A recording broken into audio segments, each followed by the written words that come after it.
ब्रह्म सूत्र के द्वितीय अध्याय के तृतीय पाद के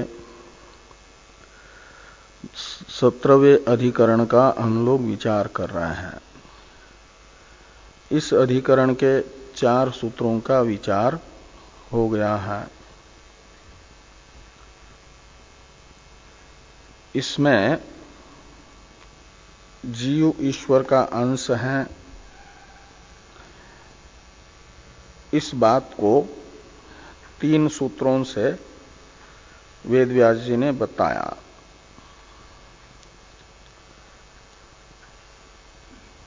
तीन सूत्रों के द्वारा उक्त हेतुओं के आधार पर जीव को ईश्वर का अंश, ईश्वर को जीवों का अंशी मानने पर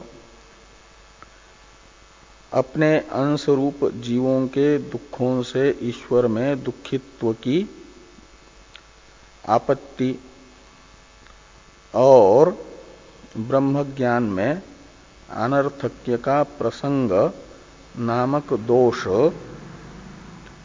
की आशंका पूर्व पक्षी के द्वारा वेदांत मत में की गई, उसका समाधान चतुर्थ सूत्र में हुआ। ये बताया गया चतुर्थ सूत्र में कि जीव स्वयं के दुखों से दुखी होने पर भी परमात्मा दुखी नहीं हो सकता। जीव में जैसे संसार दुख का अनुभव होता है, ऐसे परमात्मा को दुखित्व का अनुभव नहीं होता, क्योंकि जीव में दुखित्व का प्रयोजक अविद्या काम कर्म विद्यमान है।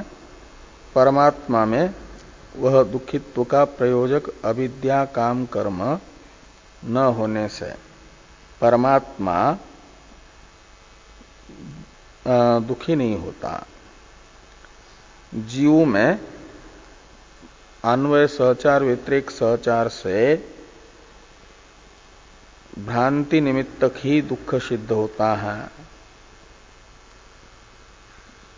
तो जीवों में भी जिस जीव की सम्यक ज्ञान से भ्रांति निवृत्त होती है, उस जीव में दुख नहीं देखा जाता। तो जिसे कभी भी भ्रांति छू नहीं सकती, ऐसे परमात्मा को दुखित्व की प्राप्ति हो ही नहीं सकती। इसके विषय में क्या कहना है? इस प्रकार ये कैमुतिक न्याय से कहा गया नैवं परः इस वाक्य से कि जीव के तरह परमात्मा दुखी नहीं है। और ये जो प्रकाश आदि है, प्रकाश में जैसे स्वतः कोई आकार नहीं है, अंगुल्यादि उपाधि निमित्तक उसमें ऋजु वक्रादि रूप आकार औपाधिक है, कल्पित है।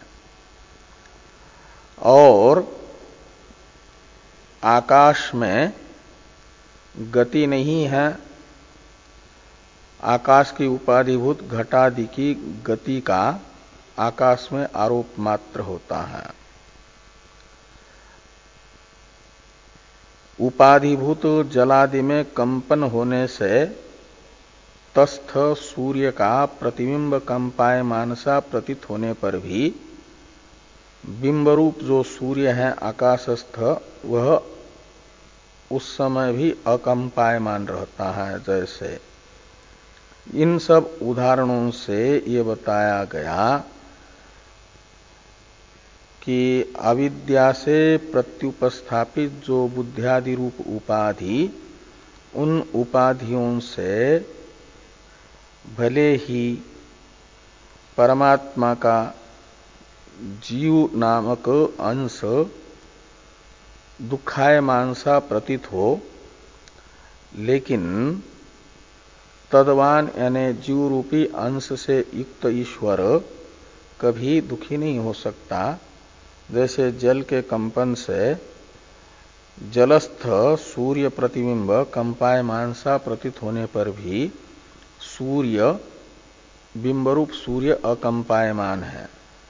ऐसे अंतःकरण रूप उपाधि में दुख होने पर, दुखात्मक वृत्ति के निष्पन्न होने पर तस्थ जीव दुखी सा प्रतीत होने पर भी यह अंतःकरणस्थ प्रतिबिंब रूप जीव जिस परमात्मा का अंश है, प्रतिबिंब है, वह बिंब स्थानीय परमेश्वर दुखी नहीं होता। और प्रतिबिंब में भी उपाधि का धर्म आरोपित मात्र होता है, वस्तुतः प्रतिबिंब भी उपाधि के धर्मों से धर्मवान नहीं होता। इसलिए जो पूर्व पक्षी ने आशंका की थी, जीव को ईश्वर का अंश मानने पर, ईश्वर को अंशी मानने पर अपने अंश रूप जीवों के दुखों से दुखित्व का प्रसंग नहीं आएगा। और सम्यक ज्ञान तो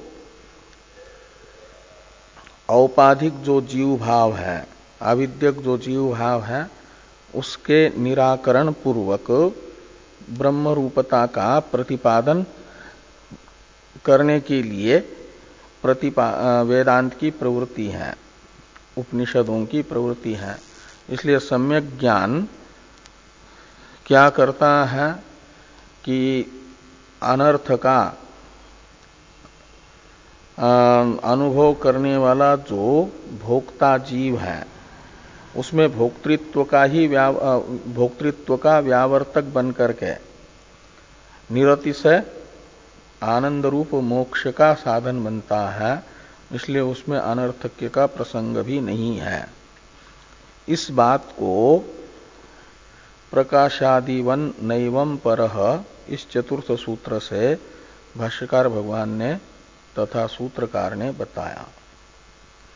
अब स्मरन्ति च, ये जो इस अधिकरण का 5वां सूत्र है, इसकी अवतरण टीका है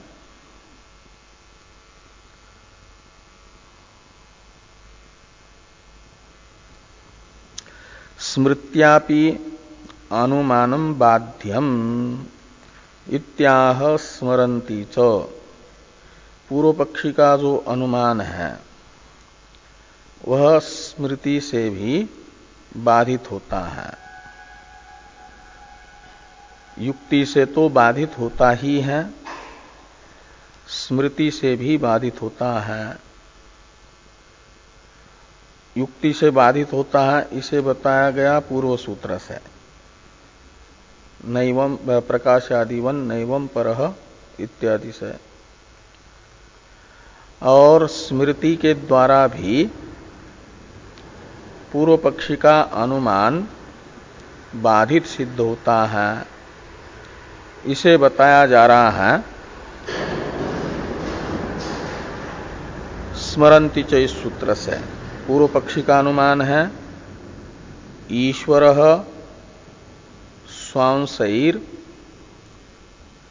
स्वांश दुःखैर दुःखी अंशित्वात् देवदत्तवत्। ये जो पूर्व पक्षी का अनुमान है, इसका स्मृति प्रमाण से बाध बताया जा रहा है। तो पंचम सूत्र का उच्चारण किया जाए। स्मरन्ति च, स्मरन्ति च, दो पद है स्मरन्ति और च। स्मरन्ति क्रियापद है, लट लकार का प्रथम पुरुष का बहुवचन, च अव्यय है। तो स्मरन्ति का करता है व्यासादि। तो व्यासादि स्मृतिकार जो शिष्ट लोग हैं, वे अपने वचनों से जीव के दुखों से परमात्मा दुखी नहीं होता, इस बात का प्रतिपादन करते हैं। स्मरंती का अर्थ है कि स्मृतिकार जो व्यासादि हैं वे जीव के दुख से ईश्वर दुखी नहीं होता, इस अर्थ का प्रतिपादन करते हैं। ये स्मरंती शब्द का अर्थ है। और च शब्द का अर्थ है जैसे स्मृति बता रही है कि ईश्वर जीवों के दुखों से दुखी नहीं होता करके, ऐसे ये बताया जाता है कि परमेश्वर भी यानी श्रुति भी, च शब्द श्रुति का संग्राहक है, इसलिए च शब्द बताएगा कि स्मृति के तरह श्रुति भी जीवों के दुखों से ईश्वर दुखी नहीं होता, इस बात को बताती है। तयोरन्य पिप्पलम स्वादुवत्ति अनशनन अन्यो अभिचाकशीति तथा सर्वभूतांतरात्मा न लिप्यते लोक दुखे न बाह्य इत्यादि श्रुतियां भी ये बता रही हैं कि जीव ही कर्म फल का भोक्ता है। कर्म फल है सुख दुख, उसका भोक्ता जीव है और परमात्मा तो अनशनन है यानी अभोक्ता है। परमेश्वर भोक्ता नहीं है।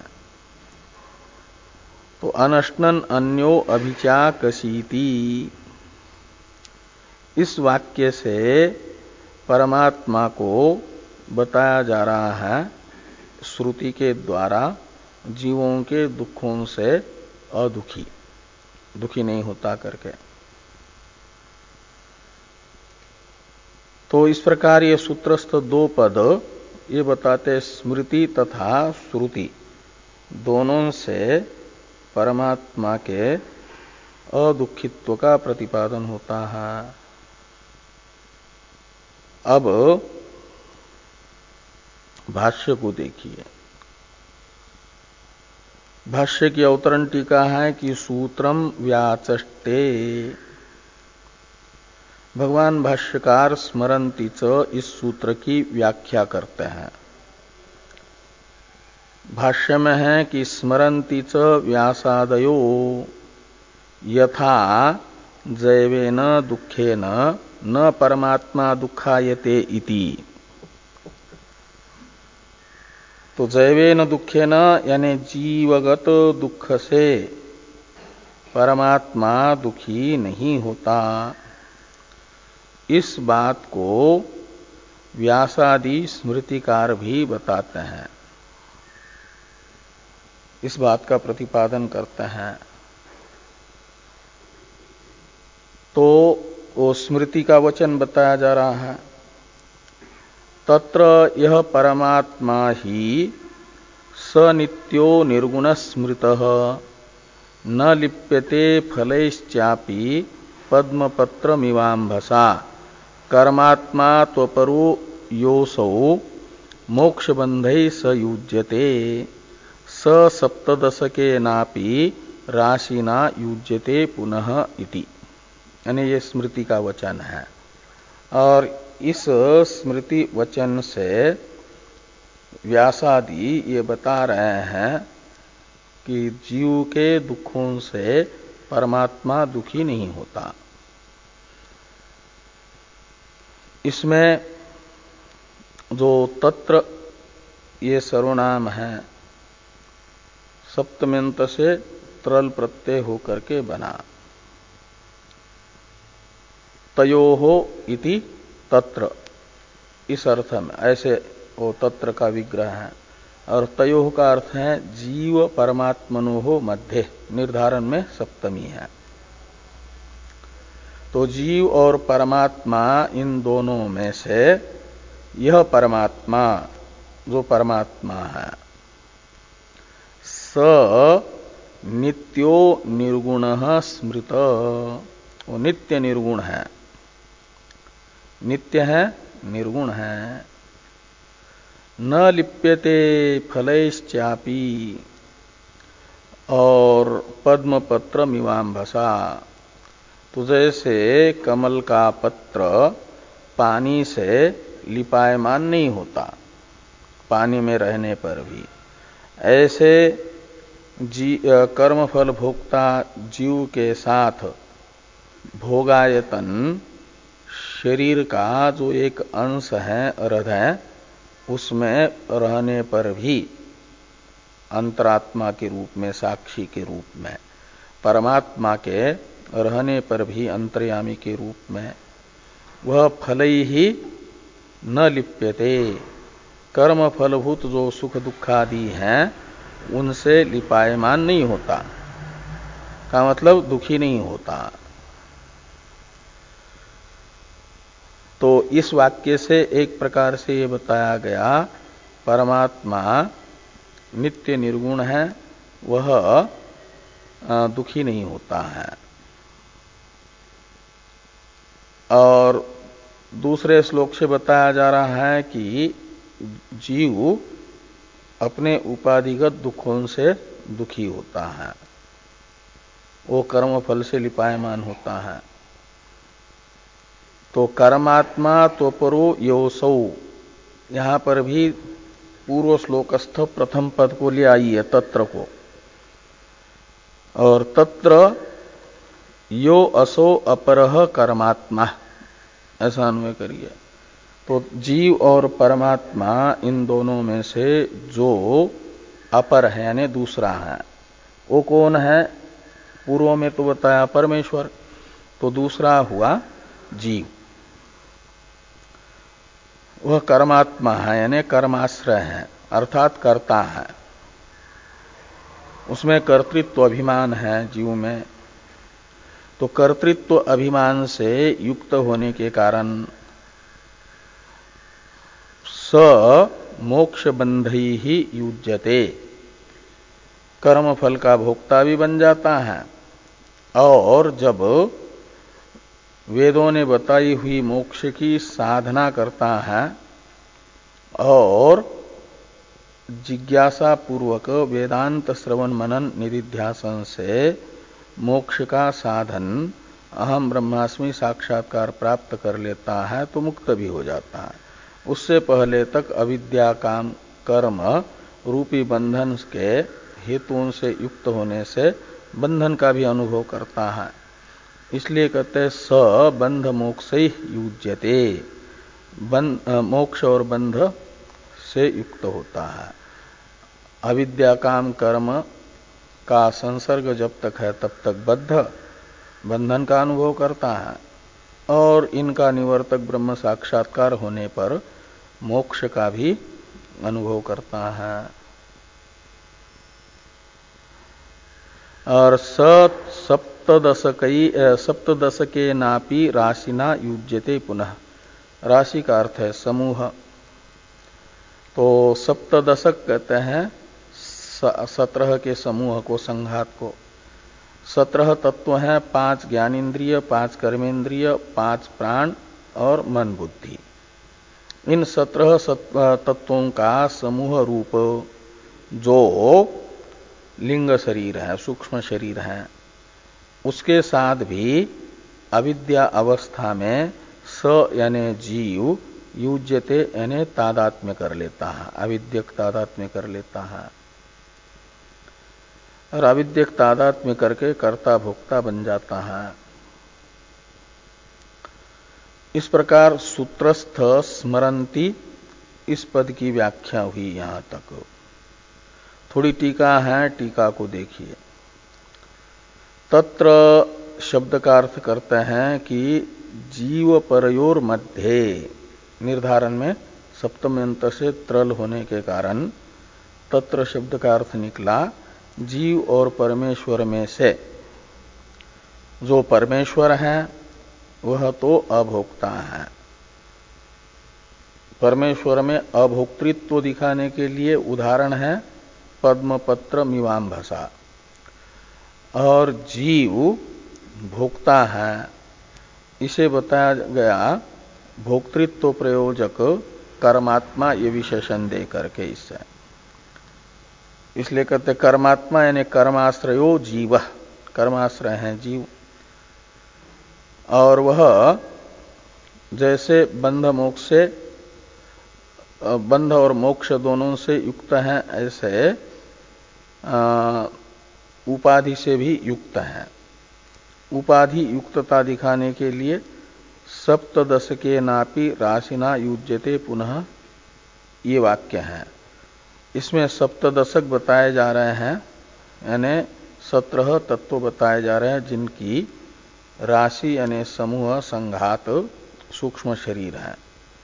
टीका में दशेन्द्रियाणी यानी 10 इंद्रिया हुई, 5 कर्मेंद्रिया, 5 ज्ञानेन्द्रिया, और पंच प्राणाः और 5 प्राण हैं, ऐसे 15, और मनो बुद्धिश्च, मन और बुद्धि, ये 17 हैं। इति सप्तदश संख्या को राशिर यानी लिंगम, सप्तदश तत्वों का राशि यानी समूह, जिसे लिंग यानी सूक्ष्म शरीर कहा जाता है, उससे भी युक्त होता है ये जीव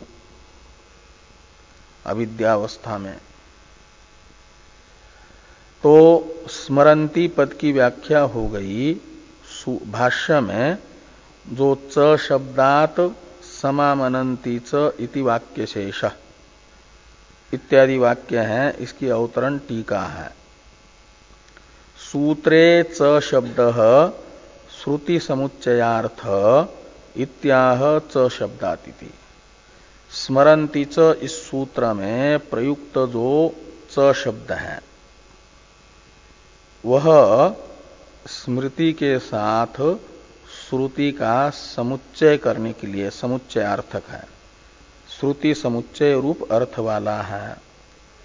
इस अभिप्राय से भाष्यकार भगवान ये बता रहे हैं कि च शब्दात समामनंती च इति वाक्यशेष, सूत्रस्थ च शब्द से समामनंती च इसे भी जोड़ लेना, यानी स्मरंती समामनंती च का अर्थ निकलेगा श्रुति तथा स्मृति दोनों भी ये बता रही हैं कि जीव के दुख से परमेश्वर दुखी नहीं होता।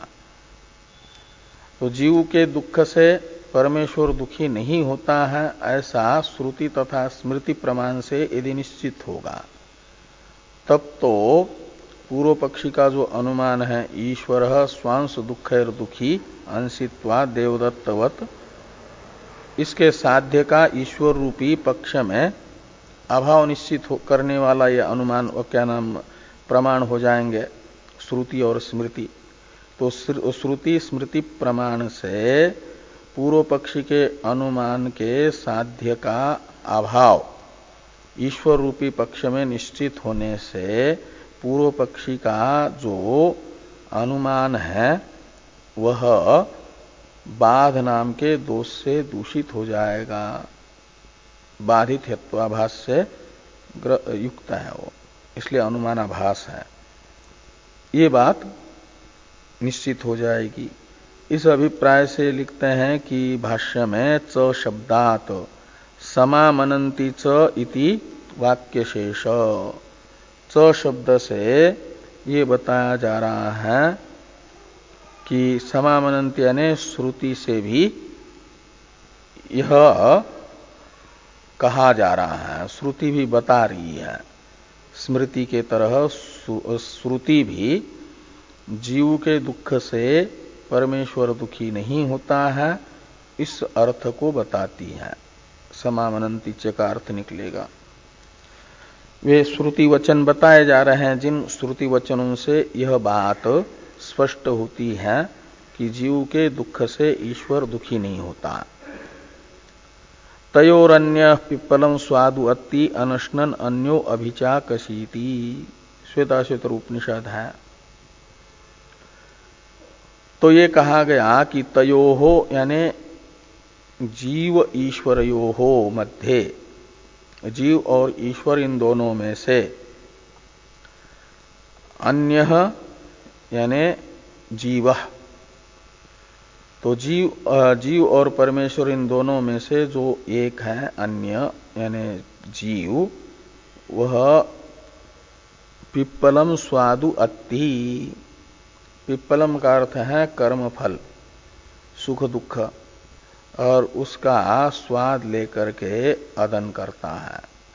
का मतलब हर्ष विषाद से युक्त होकर के कर्म फलभूत पिप्पल शब्दित सुख दुख का अनुभव करता है। पिप्पल का आदन है उनका अनुभव।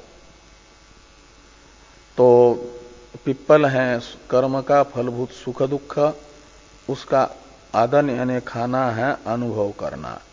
और स्वादु अति का अर्थ है कि स्वाद लेकर के खाना। तो स्वाद लेकर के अनुभव करने का अर्थ है सुख हो रहा, सुख का अनुभव करते समय हर्ष रूपी विकार से युक्त हो जाना, और दुख का अनुभव करते समय विषाद रूप विकार से विकृत हो जाना। और ऐसा हर्षित तथा विषाद ग्रस्त होकर के सुख दुख का अनुभव करना, इसका नाम है स्वादु अदन करना पिप्पल का। वो कौन करता है? तो जीव और ईश्वर इन दोनों में से अन्य यानी जीव, वो कर्म फल से युक्त हो रहा है, दुखी हो रहा है। यह बात तयोरन्य पिप्पलम स्वादु अत्ति से बताई गई। और अनशनन अन्यो अभिचाकसीति, इस वाक्य से बताया जा रहा है कि अन्य अनशनन अभिचाकसीति। तो अन्य है तयो अन्य यानी उन दोनों में से दूसरा, वो दूसरा है जीव की स्थिति तो बता दी, तो परमेश्वर, और वह अनशनन है। का मतलब बिना भोग किए ही, बिना खाए ही, असु भोजने धातु से अनशनन बना। का मतलब बिना खाए ही, बिना खा करके रहने का अर्थ है कि सुख दुख का अनुभव किए बिना ही केवल अभिचाकसित यानी देखता रहता है। ये जो वाक्य शेष है ये बता रहा है कि जीव और ईश्वर इन दोनों में से जीव कर्तापना के अभिमान से ग्रस्त होने से सुख दुख का अनुभविता हो जाता है, तो भी परमेश्वर अभोक्ता ही रहता है, सुख दुख का अनुभव नहीं करता, केवल देखता रहता है साक्षी बन करके। तो इस वचन से जीव के दुख से ईश्वर दुखी नहीं होता है, यह अर्थ निश्चित होता है। इस श्रुति वचन के तरह अन्य श्रुति वचन भी हैं। उसे कहा जा रहा है कि एकस तथा सर्वभूतांतरात्मा न लिप्यते लोक दुखे न बाह्य। तो तथा शब्द के अर्थ को स्पष्ट करते हुए टीकाकार बता रहे हैं कि यथा आदित्य प्रकाश्य दोषैर न लिप्यते तथा। तो जैसे आदित्य यानी सूर्य अपने प्रकाश्य वस्तुओं को प्रकाशित करता है, तो अपनी प्रकाश्य समस्त गुण दोषों से युक्त वस्तुओं का सूर्य प्रकाशक होने पर भी उन अपनी प्रकाश्य वस्तुओं के गुण दोषों से दूषित नहीं होता है और गुणों से युक्त भी नहीं होता है। तो ये कहा कि जैसे आदित्य यानी सूर्य प्रकाश्यगत दोषों से लिपायमान नहीं होता, इस उदाहरण का परामर्शक है तथा शब्द। तो जैसे उदाहरण में आदित्य प्रकाश्य दोषों से अदूषित रहा, ऐसे कहते हैं कि एक सर्वभूतांतरात्मा एकस सन। तो सर्वभूत शब्द का अर्थ है सभी प्राणी, 84 लाख प्रकार के जो प्राणी हैं, और उनकी प्रत्येक आत्मा, अंतरात्मा का अर्थ है प्रत्येक आत्मा के रूप में सभी कार्यकरण संघातों में एक परमात्मा के रहने पर भी न लिप्यते, लोक दुखे न लिप्यते। इसमें लोक शब्द का अर्थ है वही कार्यकरण संघात, और उस कार्यकरण संघातगत जो दुखात्मक दोष है, दृष्टांतगत प्रकाश्य स्थानीय है लोक शब्दित कार्यकरण संघात, और उन कार्यकरण संघातों में रहने वाला दोष है दुखात्मक दोष, और उस दुखात्मक दोष से परमात्मा दुखी नहीं होता, न लिप्यते। क्यों? तो कहते हैं यतः बाह्य, ऐसा लगाना ही का अर्थ है बाह्य, क्या नाम, यतः बाह्य, जिस कारण से वो बाह्य यानी असंग है। कार्यकरण संघात में रहने पर भी कार्यकरण संघात के साथ परमात्मा का संग यानी तादात्म्य नहीं है, संसर्ग नहीं है।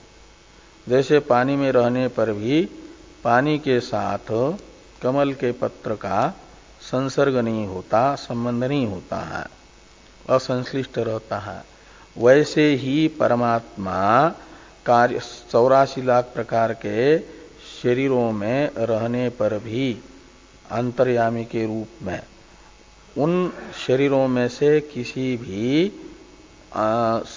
के साथ संश्लिष्ट नहीं होता, पद्मपत्र के तरह असंश्लिष्ट ही रहता है। ये बाह्य शब्द से बताया गया। तो कार्यकरण संघात लोक शब्दित जो है उससे परमात्मा असंश्लिष्ट होने से क्या हो जाएगा कि न लिप्यते, वो लिपायमान नहीं होगा, लोक दुखे न लिप्यते।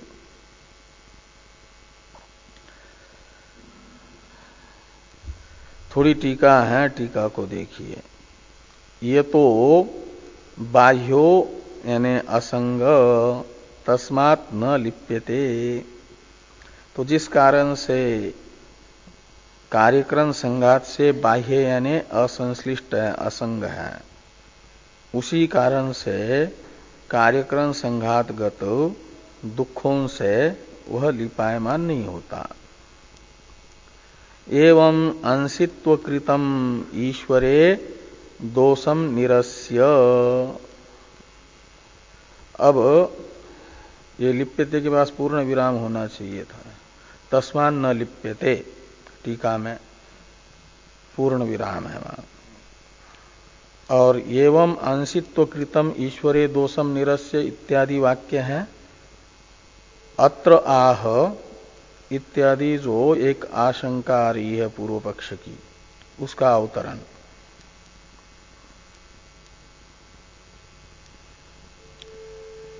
और यहां टीका में 47वें सूत्र की का व्याख्यान भी पूरा हुआ, 47वां सूत्र और उसके भाष्य का।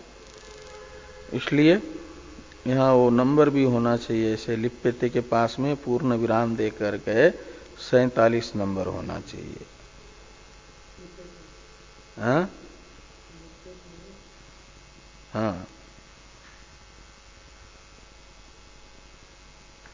जो इधर वाले पृष्ठ में 57 नंबर लिखा है ना, वो गलत है। आगे 559 नंबर पृष्ठ पर 57 लिखा है ना, ताम इत्यादि ना, इसके पास में 57 जो लिखा है वो 57 नहीं है, 47 है, वो होना चाहिए यहां पर लिप्यते के पास में। और बाकी अत्र आह इत्यादि तो समझ लो 48वें सूत्र का एक आशंका के रूप में अवतरण लिखा जा रहा है। आशंका बताई जा रही है और उस आशंका का उत्तर देने के लिए 48वां सूत्र आ रहा है, पाद का, अधिकरण का छठा और पाद का 48वां। इसलिए नंबर तो 47 मूल भाष्य में तो 2 बार दिया गया, अत्र आह के पहले भी है ना, और यहां पर भी है ताम ब्रूम के पहले भी। तो यहां 47 नंबर का कोई औचित्य नहीं है। अनुज्ञा परिहारोपपत्ति के पास में, वो 47 नंबर नहीं चाहिए। टीका में भी जो 57 लिखा है वो नहीं चाहिए। और यहाँ यतो बाह्यो असंग तस्मा न लिप्यते पूर्ण विराम दे करके 47 नंबर चाहिए टीका में। तो आगे हैं 48वें सूत्र के द्वारा जिस आशंका का निराकरण करना है पूर्व पक्षी के, वह आशंका बताई जा रही है। और अत्र आह इत्यादि पूर्व पक्षी के आशंका को बताने वाले भाष्य का अवतरण लिखते हैं टीकाकार। एवं अंशित्वकृतम ईश्वरे दोषम निरस्य अंश इति उक्तम जीवस्य अंशत्वं देहादि उपाधिकम इति स्फुटयितुम अत्यंत स्वरूप ऐक्यम आदाय आक्षिपति अत्र आह इत्यादिना। तो ये कहते हैं कि यतो बाह्य में एवं अंशित्वकृतम ईश्वरे दोषम निरस्य, ईश्वर को अंशी मान करके पूर्व पक्षी जो दोष बताना चाहते थे, ईश्वर में अंशित्व मानने पर अंशित्व निमित्तक जो अनुमान के द्वारा ईश्वर में दोष बताना चाहते थे, जीवों के अंश रूप जीवों के दुखों से दुखित्व की आपत्ति रूप, उस दोष का निराकरण हो गया दो सूत्रों से। प्रकाशादिवन नैवम परः, इस सूत्र से युक्ति से उस दोष का निराकरण हुआ। और स्मरंती च, इस सूत्र ने श्रुति और स्मृति प्रमाण से भी ये बताया कि अंश रूप जीव के दुखों से अंशी रूप ईश्वर में दुखित्व की आपत्ति नहीं है। तो इस प्रकार ये हुआ कि अंशित्व कृतम यानी निमित्तम ईश्वरे दोषम निरस्य, दोष का ईश्वर में प्राप्त होने वाले दोष का निराकरण करके अब अंश इति उक्तम जीवस्य अंशत्वं देहादि उपाधिकम इति स्फुटयितुम। तो प्रथम सूत्र के द्वारा जीव को बताया गया था ईश्वर का अंश। तो अंश इति उक्तम यानी अंश नाना व्यपदेशात अन्यथा चापि, इस सूत्र से जो जीव में अंशत्व बताया गया और उस अंशत्व जीवस्य अंशत्वम देहादि उपाधिकम, जीव में जो अंशत्व है वह स्वतः नहीं अपितु देहादि उपाधि निमित्तक है, औपाधिक है जीव में अंशत्व। इस बात को स्पष्ट करने के लिए, स्फुटयितुम का अर्थ है स्पष्टयितुम, स्पष्ट करने के लिए अत्यंत स्वरूप ऐक्यम आदाय आक्षिपति, जीव और परमेश्वर के स्वरूप ऐक्य को, अत्यंत स्वरूप ऐक्य को मान करके ग्रहण करके पूर्व पक्षी जीव में अंशत्व का आक्षेप करते हैं। कहते हैं कि जीव ईश्वर का अंश हो नहीं सकता। तो स्फुटयितुम अत्यंत स्वरूप ऐक्यम आदाय आक्षिपति अत्राह इत्यादिना। तो भाष्य में है अत्र आह, इसमें अत्र शब्द से लीजिए इस अधिकरण के प्रथम सूत्र के द्वारा उक्त जो जीव में अंशत्व उसको, तो अत्र यानी जीवस्य अंशत्व विषये आह पूर्व पक्षी कहते हैं। यानी ये कहते हैं कि जीव में अंशत्व असंभव है। यदि तर्हि एक एव सर्वेषां भूतानाम अंतरात्मा स्यात् कथम अनुज्ञा परिहारो शातान लौकिको वैदिको च इति। तो यदि तर्हि के इन दोनों को साथ में लिखा गया ना, तो तर्हि का अन्वय कथम के साथ कर देना। स्यात् कथम यहां पर है ना, कथम, तो स्यात् के बाद और कथम के पहले तर्हि शब्द जाएगा। उससे पहले तक एक सिद्धांति के द्वारा जो जीव ब्रह्म का, यानी ये कहा गया कि परमात्मा सभी प्राणियों का अंतरात्मा है, का मतलब अंतरात्मा के रूप में सभी प्राणियों में स्थित है। तो इस वाक्य से जीव ब्रह्म का एकत्व का अनुवाद करके पूर्व पक्षी जीव ब्रह्म के एकत्व को स्वीकार करने वाले वेदांत मत में अनुपपत्ति की आशंका कर रहे हैं। इसलिए एक वाक्य ऐसा करिए कि यदि एक एव सर्वेषां भूतानाम अंतरात्मा स्यात् तर्हि कथम अनुज्ञा परिहारो शाताम लौकिको वैदिको च इति, ऐसा अन्वय होगा।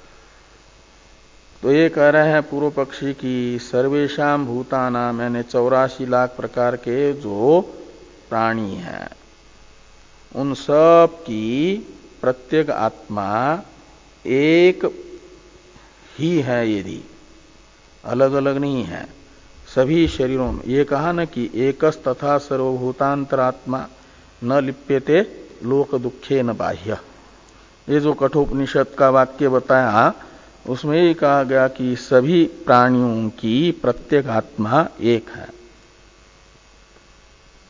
तो इसी को लेकर के शंका कर रहे हैं पूर्व पक्षी कि सर्वेषां भूतानाम अंतर आत्मा एक एव यदि स्यात्, ऐसा, तो यदि सभी प्राणियों की प्रत्येक आत्मा एक है तो कहते तरही, तो एक ही प्रत्येक आत्मा है तो कथम अनुज्ञा परिहारो शाताम लौकिको वैदिको च इति। तो अनुज्ञा और परिहार यानी आज्ञा तथा निषेध, अनुमति और परिहार, हाँ विधि निषेध, लौकिक विधि निषेध और वैदिक विधि निषेध। लौकिक विधि निषेध है स्मार्त विधि निषेध, इनकी उपपत्ति कैसे होगी, और वैदिक यानी स्रोत जो अनुज्ञा परिहार है वे कैसे उपपन्न होंगे। अहरह संध्यामुपासीत सत्यम वद धर्मंचर यजेत, ये है वैदिक अनुज्ञा यानी विधि। और मां हिंसा सर्वाभूतानि इत्यादि हैं परिहार निषेध वैदिक। और स्मार्त ऐसे स्मृति के द्वारा प्रतिपादित जो निषेध और विधि हैं, ये कैसे उत्पन्न होंगे यदि सभी की प्रत्येगात्मा एक है। एक ही आत्मा को मानने पर ये विधि निषेध उपपन्न नहीं हो पाएंगे। इस प्रकार की पूर्व पक्षी ने शंका की। तो सिद्धांति के जो अनुयायी हैं